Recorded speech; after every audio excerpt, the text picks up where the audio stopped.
suportasubaybay at gabay ng magulang ang kailangan. Maaaring may masiselang tema, lengguwahe, karahasan, sexual, horror o droga na hindi angkop sa mga bata.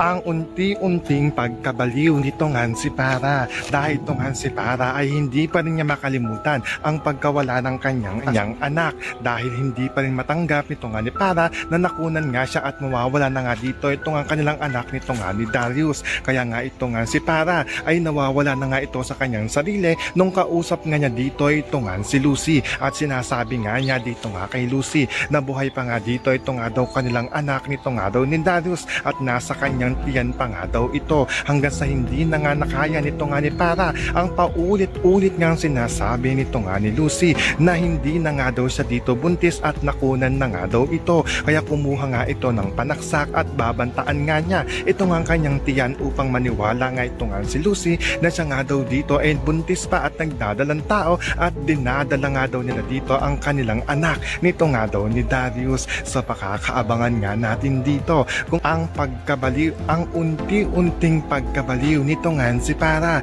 Yan ang ating mga pakakatutukan at pakakaabangan dito nga lang sa Stolen Live.